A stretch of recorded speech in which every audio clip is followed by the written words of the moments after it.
हार्दिक स्वागत और अभिवादन है आप सबका। आज ज्योग्राफी का पार्ट 18 प्रस्तुत किया जा रहा है, जो कि प्रीलिम्स हुआ था 1994 में। उसके ज्योग्राफी के प्रश्न और उत्तर का संग्रह है और कुछ अतिरिक्त प्रश्न बातें भी हैं जो महत्वपूर्ण हैं। शुरू करते हैं पार्ट 18। पहला प्रश्न है, भारत विस्तृत है, अर्थात भारत का विस्तार दिखाना है, कोऑर्डिनेट्स दिखाना है। तो आप जानते हैं भारत उत्तरी अक्षांश और पूर्वी देशांतर में स्थित है, इतना पता है हमें। तो अक्षांश का जब कोऑर्डिनेट बोलेंगे तो दोनों तरफ उत्तरी आना चाहिए और देशांतर में दोनों जगह पे पूर्वी आना चाहिए। आप सीधा मैप में देखिए, आंसर पढ़ने से अच्छा है मैप में देख लेते हैं। अक्षांश की बात करते हैं तो 8 डिग्री 4 मिनट नॉर्थ से लेकर 37 डिग्री 6 मिनट नॉर्थ तक अक्षांश में भारत का विस्तार हो गया। देशांतर में हो जाएगा 68 डिग्री 7 मिनट ईस्ट से लेकर 97 डिग्री 25 मिनट ईस्ट तक देशांतर में विस्तार हो जाएगा। तो यही कोऑर्डिनेट है भारत का, जिसे आपको हमेशा याद रखना है। थोड़ी अतिरिक्त जानकारियां भी है। हम जानते हैं कि कर्क रेखा भारत से गुजरती है और यह भारत को लगभग 2 बराबर भागों में बांटती है। देख लीजिए यहाँ पे ट्रॉपिक ऑफ कैंसर लिखा हुआ है, इधर कर्क रेखा हिंदी बोलते हैं, ये गुजर रही है। और यह देख लीजिए यहाँ पे झारखंड के रांची से भी गुजरती है। प्रश्न 12 पूछा जाता है। आगे, भारत का दक्षिणतम बिंदु इंदिरा पॉइंट या पिग्मलियन पॉइंट है। दक्षिणतम बिंदु को बोलते हैं इंदिरा पॉइंट, चाहे पिग्मलियन पॉइंट। एक और नाम है पारेषण पॉइंट। पारेषण पॉइंट भी बोलते हैं इंदिरा पॉइंट को। तो 3 नाम है, अधिक प्रचलित है इंदिरा पॉइंट। फिर भारत की स्थलीय सीमा की बात कर लें। स्थलीय सीमा जो स्थल भाग से लगी सीमा है, ये सब सीमाएं समुद्र भाग से लगी हुई है। इसकी कुल लंबाई है 15,200 किलोमीटर। और फिर ऐसे ही अगर सागरीय सीमा की बात करते हैं तो इसकी कुल लंबाई है 6,100 किलोमीटर, जो 9 राज्यों से लगी हुई है। अगर द्वीपों के साथ जो सीमाएं हैं उसकी भी गणना करके बात करते हैं तो भारत की कुल तटीय सीमा है 7,516.6 किलोमीटर। ये तीनों प्रश्न 12 पूछे गए हैं। स्थलीय सीमा की लंबाई, सागरीय सीमा की लंबाई और कुल तटीय सीमा की लंबाई आप याद रखेंगे और कोऑर्डिनेट्स तो याद रखेंगे। नेक्स्ट प्रश्न, द्वीपों का समूह लक्षद्वीप। प्रश्न है, द्वीपों का समूह लक्षद्वीप उत्तर परवाल उत्पत्ति का कारण है, अर्थात परवाल से उत्पत्ति हुई है लक्षद्वीप की। यही इसका प्रश्न और उत्तर हो गया। परवाल वाला द्वीप है, उससे उत्पत्ति हुई है लक्षद्वीप की। लक्षद्वीप के बारे में आपने पहले भी देखा है, फिर देख लेते हैं। यह द्वीपों का समूह है और 36 वहाँ पे द्वीप हैं, उसमें से 10 पे केवल 10 पे लोग निवास करते हैं। और इसे 1956 में इसे केंद्र शासित प्रदेश का दर्जा दिया गया था। प्रश्न 3, भारत का क्षेत्रफल संसार के क्षेत्रफल का 2.2% है, परंतु इसकी संपूर्ण, इसमें उत्तर था जनसंख्या कितना प्रतिशत है। प्रश्न का मतलब है जो उत्तर दिया हुआ था वो ग्रीन में नहीं किया है, मतलब मैंने इसका उत्तर नहीं लिखा है जो उस वक्त का था 1994 का था।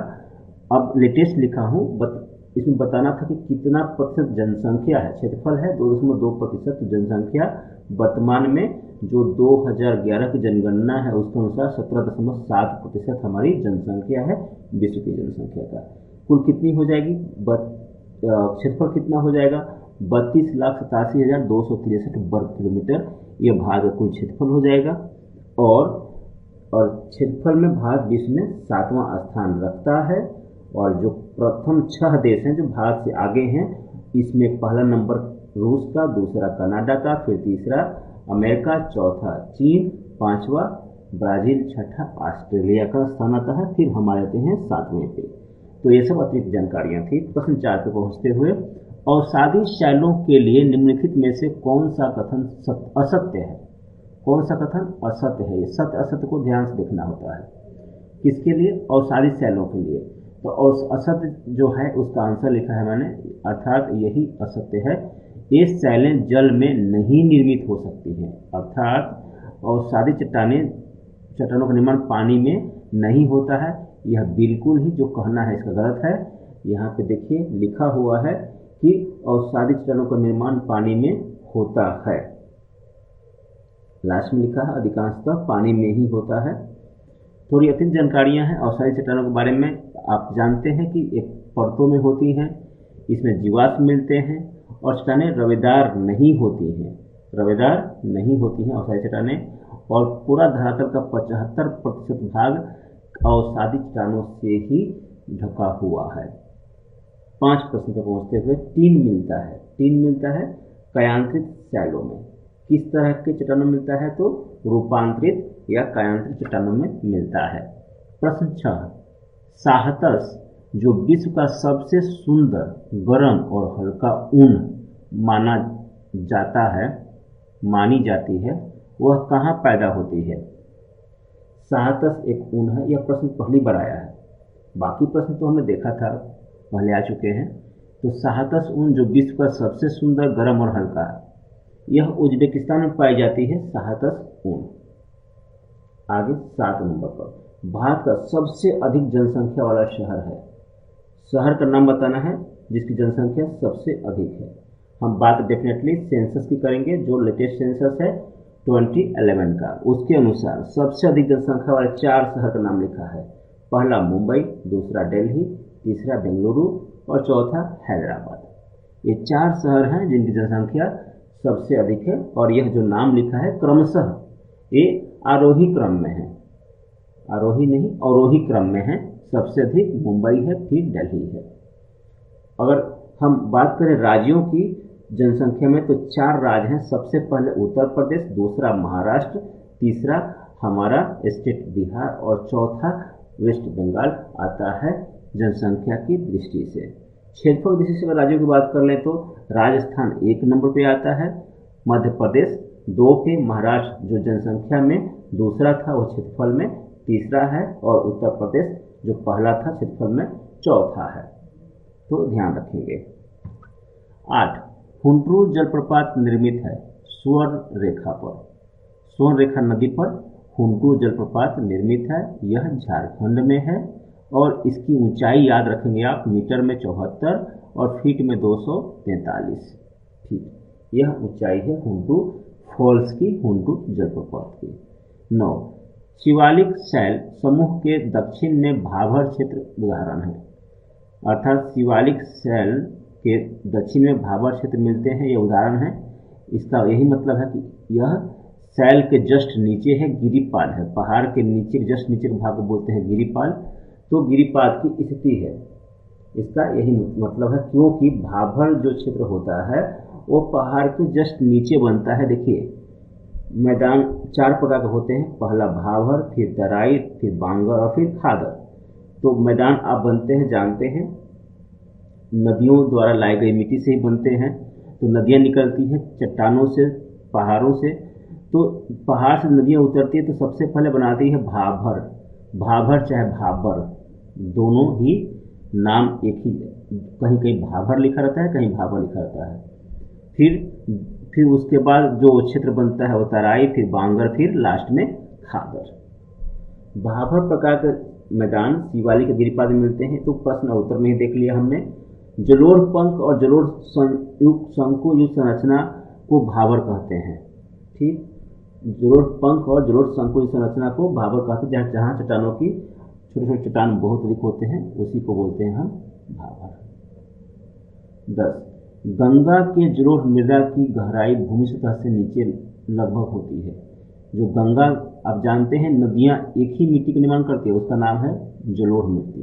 तो गंगा भी जो जलोढ़ मिट्टी का निर्माण करती है तो इसकी गहराई भूमि सतह से कितना नीचे है?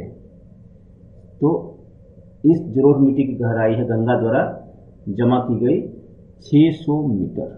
11, भारतीय मानसून मौसमी विस्थापन से इंगित है, जिसका कारण है भारतीय मानसून मौसमी विस्थापन से इंगित है। अर्थात भारतीय मानसून का मौसमी विस्थापन होता है, विस्थापन मतलब जगह बदलना होता है। इसका कारण है, कारण क्या है? तो आप देखिए अभी जो मानसून चल रही है साउथ वेस्ट मानसून चल रही है। क्यों? क्योंकि भूखंड पे, भूमि पे तापमान अधिक है और जल पे तापमान कम है, तो दाब इधर कम है, दाब समुद्र में अधिक है, तो हवाएं चलेंगी समुद्र से स्थल की ओर। और वैसे ही ठंडी में आप जानते हैं, पहले भी देख लिया है कि नॉर्थ ईस्ट मानसून चलेगी, जो कि उल्टी दिशा में जाएगी, क्योंकि यहाँ पर स्थल पर जो होगा तापमान कम होगा और समुद्र में अधिक होगा, तो हवा चलेगी उच्च दाब से निम्न दाब की तरफ। तो भारतीय मानसून मौसमी विस्थापन से इंगित है। मौसमी विस्थापन होता है, कारण क्या है? स्थल और समुद्रों का विभेदित तापमान अर्थात अंतर वाला तापमान, एक जैसे तापमान न। 12 तिब्बत से मानसरोवर झील के पास जिस नदी का स्रोत है वह है। तिब्बत में मानसरोवर झील के पास किस किस नदी का स्रोत है, अर्थात कौन कौन सी नदियां निकलती है? तो उत्तर है ऑप्शन के अनुसार 3 नदियां निकलती है, ब्रह्मपुत्र, सतलज, सिंधु। देखिए ब्रह्मपुत्र नदी निकलती है, सब मानसरोवर झील से निकलती है, इसलिए मानसरोवर सब में रहेगा। ब्रह्मपुत्र नदी निकलती है, जगह है चेम यूंग डूंग, वहां से, हिमानी का नाम है, यहाँ से निकलती है ब्रह्मपुत्र नदी। सतलज भी निकलती है वहीं से, तो जो नदी का स्थल है उसका नाम है राकस्ताल। सिंधु सानोखया बाब से निकलती है। ये सब तीनों हिमनद हैं जहाँ से नदियाँ निकलती है, और तीनों के तीनों हिमनद मानसरोवर झील के पास ही हैं। आगे, हिमालय की हिम रेखा निम्न के बीच होती है। हिमालय की हिम रेखा क्या होती है? वैसी ऊंचाई जहाँ से हिमालय पर हमेशा ही बर्फ रहता है, उसे बोलते हैं हिम रेखा। तो हिम रेखा जो ऑप्शन था, ऑप्शन के अनुसार आंसर है 4500 से लेकर 6000 मीटर पश्चिम में यह ऊंचाई है समुद्र तल से। इतनी ऊंचाई के बाद हिम रेखा मिलती है पश्चिम में। फिर 14 नंबर भारत की तट रेखा है। भारत की तट रेखा है 6100 किलोमीटर लंबी। ये हमने पहले देख लिया है, 6100 किलोमीटर लंबी हमने शुरू में ही देखा है भारत की तट रेखा के बारे में। 6100 किलोमीटर, देखिए यहाँ पर यह तट रेखा दिया हुआ है, और अगर होता तट रेखा और ऑप्शन में होता, दोनों में से कोई एक होता तो आपको आंसर करना होता। 6100 है तो 6100 आंसर होगा, अदरवाइज 7516.6 जो कि कुल तट रेखा है, अगर ये ऑप्शन होता इसको करना पड़ता है हमें। आते हैं आगे, और तट रेखा, और यहाँ लिखा भी है 7516.6 किलोमीटर। नेक्स्ट, नकदी फसल में सम्मिलित नहीं है। जो ऑप्शंस थे उसमें गेहूं, आप जानते हैं नकदी फसल नहीं है, गेहूं खाद्यान्न वाली फसल है। खाद्यान्न वाली फसलों का नाम लिखा है गेहूं, चावल, जौ, ज्वार, बाजरा, मक्का। और नकदी फसल आप जानते हैं कपास, जूट, गन्ना, रबर, कहवा, चाय, तंबाकू इत्यादि। 16 नंबर पे, निम्नलिखित में से कौन सा महाद्वीप क्षेत्रफल के अनुसार सबसे बड़ा है? कौन सा महाद्वीप? आंसर पे बात करने से पहले बात कर लेते हैं। आपको बता दिया है मैंने पहले भी, निम्नलिखित बोलेगा तो जो ऑप्शन है उसमें से सिलेक्ट करना है। जो आप जानते हैं कि सबसे बड़ा कौन सा है वो नहीं, क्योंकि ऑप्शन में एशिया, हम जानते हैं एशिया सबसे बड़ा महाद्वीप है, एशिया था ही नहीं। तो उसके बाद कौन सा होगा? जो सेकेंड नंबर पे है वो है क्या? अफ्रीका था। तो आंसर क्या हुआ? अफ्रीका। इसे जब भी निम्नलिखित रहेगा तो आप ध्यान से ऑप्शंस को देखिए, प्रश्न पढ़िए, तब आंसर करना है। तो देखिए, महाद्वीप का क्षेत्रफल के अनुसार क्रम लिखा है एशिया, अफ्रीका, उत्तरी अमेरिका, दक्षिणी अमेरिका, अंटार्कटिका, और लास्ट में अंटार्कटिका, यूरोप, और लास्ट में ऑस्ट्रेलिया। ऑस्ट्रेलिया सबसे छोटा महाद्वीप है। ऑप्शन में एशिया नहीं था तो दूसरा अफ्रीका था, तो अफ्रीका आंसर हो जाएगा। आप महाद्वीपों का क्षेत्रफल के अनुसार क्रम को ध्यान रखिएगा। 17 निम्नलिखित औद्योगिक कस्बों में कौन छोटा नागपुर के पठार पर स्थित है? रांची। आपने पहले पढ़ लिया छोटा नागपुर पठार के बारे में। रांची जो आप जानते हैं कि यह पठार, छोटा नागपुर पठार, मुख्य रूप से 4 राज्यों से गुजरता है। एक झारखंड, दूसरा पश्चिम बंगाल, तीसरा छत्तीसगढ़, चौथा उड़ीसा, और कुछ भाग इसका आता है आंध्र प्रदेश में भी, लेकिन मुख्य रूप से 4 राज्यों से गुजरता है। इसे आपने पहले देखा है, इसे भारत का और झारखंड का भी रूर प्रदेश कहते हैं, और यहाँ पर भारत का कुल 80% अवरक मिलता है, और दामोदर नदी इसी पठार से निकलती है, छोटा नागपुर के पठार से निकलती है दामोदर नदी। इसे भी हमने पहले देखा है, और प्रश्न भी आ गया, दामोदर नदी निकलती है कहाँ से? छोटा नागपुर पठार से। दामोदर के बारे में है कि गंगा नदी की सहायक नदी है, दामोदर नदी झारखंड और पश्चिम बंगाल से ही होकर बहती है, केवल 2 राज्यों से ही बहती है, एक झारखंड दूसरा पश्चिम बंगाल। इसकी लंबाई लगभग 592 किलोमीटर है और इसकी मुख्य सहायक नदी बराकर है। बाकी भी सहायक नदियां हैं, जमुनिया, कोनार और रूपनारायण, ये सब सहायक नदियां हैं, लेकिन मुख्य सहायक नदी बराकर है। तो छोटानागपुर पठार, दामोदर नदी, लंबाई, ये सब ध्यान रखें। 19 पूर्वी समुद्र की स्वामिनी, मिस्ट्रेस ऑफ ईस्ट ओशियंस, उपनाम है, यह का नाम है, किसका नाम है? श्रीलंका को। श्रीलंका को बोलते हैं मिस्ट्रेस ऑफ ईस्ट ओशियंस, अर्थात पूर्वी समुद्र की स्वामिनी। 20 टेरा रोसा का प्रारूपिक विकास उस भूभाग में होता है जिसमें, टेरा रोसा का विकास कैसे भूभाग में होता है? प्रश्न यही है, टेरा रोसा का विकास कैसे भूभाग में होता है? उत्तर है जहाँ पर चूना पत्थर होता है। जिस भूमि पर, जिस जगह पर चूना पत्थर होता है वहाँ पे एक प्रारूप बनता है जिसे बोलते हैं टेरा रोसा। यह मुख्य रूप से भूमध्य सागरीय क्षेत्र अर्थात मेडिटेरियन सी रीजन में पाया जाता है। और टेरा रोसा क्या है? यह एक प्रकार की लाल मिट्टी है जो चूना पत्थर वाले क्षेत्र में चूना पत्थर के अपक्षय से बनती है। 21 साफ रात मेघीय रातों की अपेक्षा अधिक ठंडी होती है। देखिए प्रश्न समझिए पहले, साफ रात अधिक ठंडी होती है किससे? मेघीय रातों की अपेक्षा। कारण क्या है इसका? विकिरण के कारण। आप जानते हैं कि दिन में सूर्य का प्रकाश हमारे भूपटल पर पड़ता है, जिससे भूपटल गर्म हो जाता है और ये भूपटल रात में जो ताप प्राप्त होता है विकिरण के माध्यम से वापस कर देता है। किंतु जब बादल होते हैं आकाश में तो जो तापन होता है वापस नहीं जाता है, इसलिए रात जब मेघ होता है तो रात हमारी गर्म होती है, क्योंकि हमारा भूमंडल हमारी पृथ्वी ताप को वापस नहीं पहुंचा पाती है। यही लिखा है हमने आंसर में भी। तो उत्तर हुआ विकिरण के कारण से अपेक्षाकृत अधिक ठंडी होती है साफ रात मेघीय रात की अपेक्षा। 22 मोना लोआ उदाहरण है। मोना लोआ क्या है? एक एक्टिव वोल्केनो है जिसमें उद्गार होते रह रहा है। यह हवाई द्वीप में है, हवाई द्वीप अमेरिका में है।